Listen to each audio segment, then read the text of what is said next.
Hola, hola, bienvenidos una vez más a una sierva inexperta de Cristo. El día de hoy tengo para compartir con ustedes acerca de la persecución en Roma. Ya que una vez me dejé ver con mi cabello despeinado, pues ya quiero dejarme ver todas las veces así. Perdonen mi cabello que es muy rebelde. Bueno, a lo que venimos. El Imperio Romano se levanta en rebelión contra los cristianos por cosas muy específicas. Primero estaba el Imperio de Tiberio. Tiberio se levantó en contra de los cristianos simplemente porque ellos no querían someterse a sus leyes. Tiberio fue un emperador terrible. La gente estaba aterrada de que Tiberio reinara, porque simplemente la gente que hacía un comentario en la calle, como hoy día, de decir, es que Tiberio está siendo un muy mal gobernador. Toda su familia era asesinada, enviada a prisiones o torturada simplemente por hablar en contra del emperador Tiberio. No simplemente eso, si no te sometías a las reglas y leyes, a las reglas y leyes que él tenía, pasaba lo mismo contigo, con toda tu familia, aunque tu familia no tuviera nada que ver. Aún así. Después, cuando entramos al reinado de Nero, se suscita el gran incendio de Roma. Yo les animo a investigar más acerca de esto. ¿Qué pasó con el gran incendio de Roma? Casi toda Roma ardió. Pero ¿por qué es tan importante este suceso? Cuando Nero toma el reinado como emperador, él quería que la ciudad de Roma fuera una cosa impresionante. La realidad es que si tú ves el imperio que había tomado Roma, todo lo que había abarcado Roma, decías, wow. Pero tú llegabas a la ciudad de Roma y decías, wow. La ciudad de Roma estaba muy mal diseñada. Era horrible a la vista, a la nariz y a todos los sentidos. La realidad es que Roma era terrible y horrible como ciudad visualmente. Entonces Nero pensaba, ¿cómo vamos a hacer un imperio y una potencia mundial y nuestra ciudad luce como una caja de alacranes, ¿no? O sea, como bien feo, ¿no? Algo desagradable. Entonces las casas estaban hechas de madera, estaban avolpadas unas con otras y estaban muy mal distribuidas. Nero lo que quería era quitar todas esas casas, construir casas con cimientos y además que fueran de material, no de madera, y que fuera una ciudad esplendorosa y bonita, que los templos estuvieran hechos de manera preciosa, no de madera como rudimentaria puesto a la carrera como realmente estaban hechos. Él quería que la ciudad de Roma fuera una cosa preciosa. Muy poco tiempo después de que Nero dice esto, se hace el gran incendio de Roma.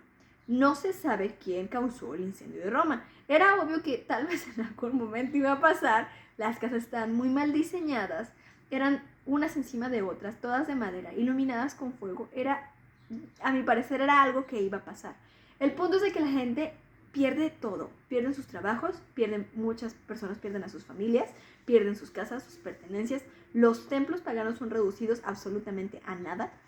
Entonces las personas empiezan a decir, Nero siempre quiso esta ciudad, así que Nero debió haber sido el que ocasionó este incendio. Por lo tanto, Nero trata de buscar un chivo expiatorio. Por lo mientras, en lo que piensa qué hacer, Nero invita a las personas que lo han perdido todo a su palacio. En su palacio, ay, me da risa esto, en su patio cabían las personas que se habían quedado sin nada. En el patio de Nero cabían las personas de Roma. Imagínense el tamaño de este lugar tan ostentoso. La gente empieza a ver que su casa era enorme y que él vivía en un palacio mientras ellos vivían en casas provisionales de madera.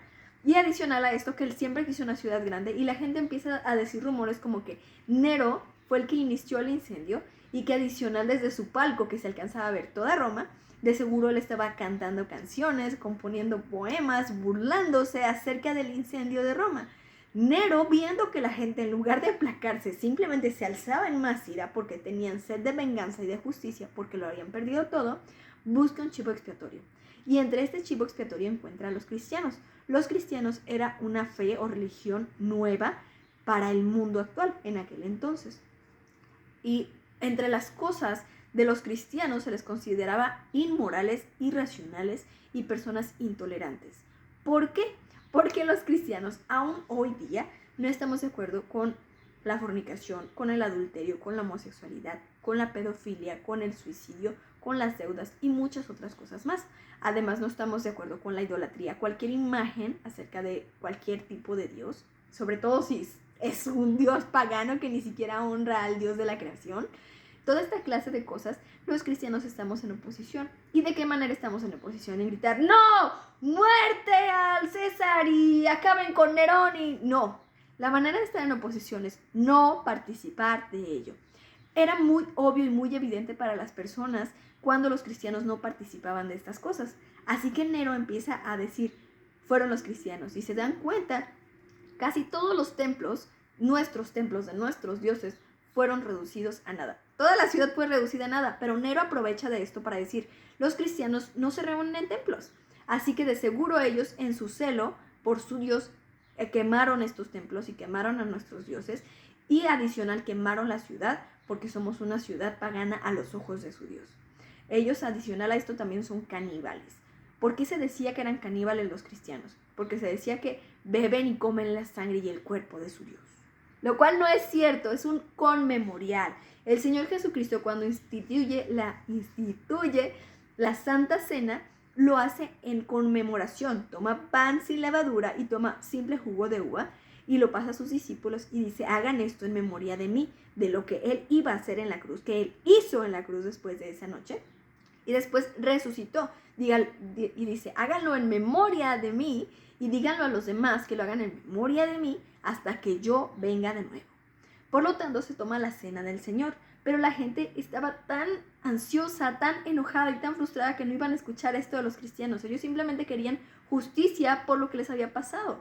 Por lo tanto, ellos empiezan a decir, sí es cierto, ellos son caníbales, están locos, tienen ideas muy radicales, no están de acuerdo en el suicidio, no están de acuerdo en el adulterio, no están de acuerdo en la fornicación, en la pedofilia, cosa que para ellos era lo más natural.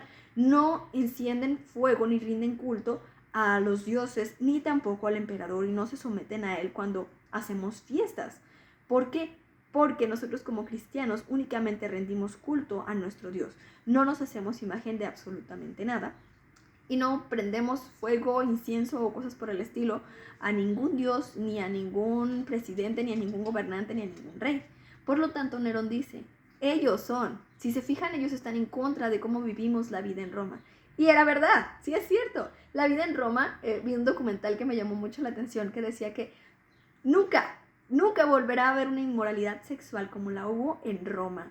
Era tanta la inmoralidad sexual, o sea, una cosa tremenda, exagerada, como jamás la ha habido o la habrá, y por eso Roma fue destruida. Fue una de las causas por las que Roma fue destruida. No en ese incendio, sino después. Roma, de ser el imperio tan enorme que era, llegó a ser reducida a la cosita que es hoy día por su inmoralidad, por su falta de confianza en el Señor Dios vivo. Por lo tanto, ellos como cristianos no estaban en contra de todo esto. Ellos tenían reglas muy estrictas como romanos que ellos veían completamente naturales.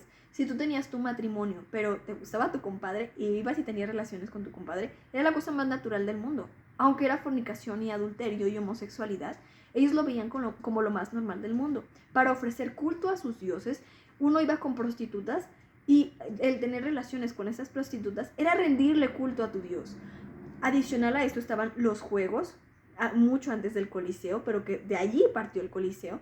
Estos juegos, los cristianos estaban total y completamente en contra de que las personas fueran tratadas como pedazos de carne, porque Dios dice que no es correcto, muerte es muerte.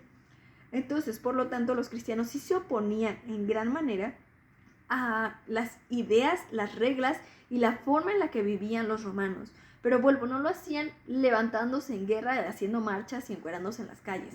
No, simplemente lo hacían no participando de ello. Pero por lo tanto eran como un faro que brillaba, o sea, que todo el mundo lo hiciera y ellos no lo hicieran. Era bien claro ante las personas quién era cristiano y quién no lo era. Pero la gente sedienta de venganza y de dolor por lo que habían perdido, se levantan en contra de los cristianos. Ahí es cuando empieza fundamentalmente la persecución a los cristianos. Ya la había habido, pero en ese entonces se volvió una cosa exageradamente agresiva.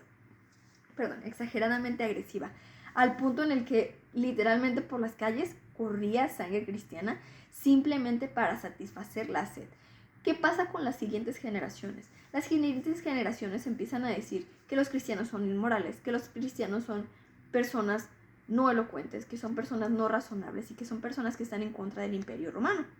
Si ellos mismos destruyeron el imperio de Jerusalén, que es de donde viene su Dios judío, ¿qué harán con el imperio romano? Esa clase de ideas empieza a correr y la gente se levanta en oposición hacia los cristianos de una manera muy asidua. Así es que inicia la persecución en Roma hacia los cristianos, lo cual duró muchísimos años. O sea, estamos hablando de cientos de años. Hasta aquí voy a dejar este video porque no quiero que se alargue más, pero yo les animo a investigar más acerca de esto, acerca de la historia cristiana. A mí me anima mucho y me mueve mucho saber las bendiciones, el gozo y la comodidad con el que el Señor me permite estar aquí el día de hoy en México, en la ciudad de Atotonilco, sin miedo a que simplemente entren a mi casa y me maten o me cuelguen en una cruz o me avienten a los leones o a los perros salvajes simplemente por ser cristiana. Somos bendecidos. Pero volvemos a que el principal fundamento de la persecución cristiana no ocurre por las leyes que estaban en oposición unas con otras, sino por lo que hemos visto en el libro de Juan. Los hombres amaron más las tinieblas que la luz, porque sus obras eran malas. ¿Quién es la luz del mundo? Jesús dice, yo soy la luz del mundo. La luz del mundo que resplandece en las tinieblas. Pero las personas no quisieran venir a la luz porque sus obras eran malas y van a ser expuestas ante la luz. Por eso es que se suscita la persecución hacia los cristianos en Roma, en Jerusalén y en todo el mundo. El siguiente video va a tratar acerca de esto, acerca de la persecución en los cristianos hoy día. Esto es todo por el video de hoy. Toda la gloria a Cristo. Bendiciones.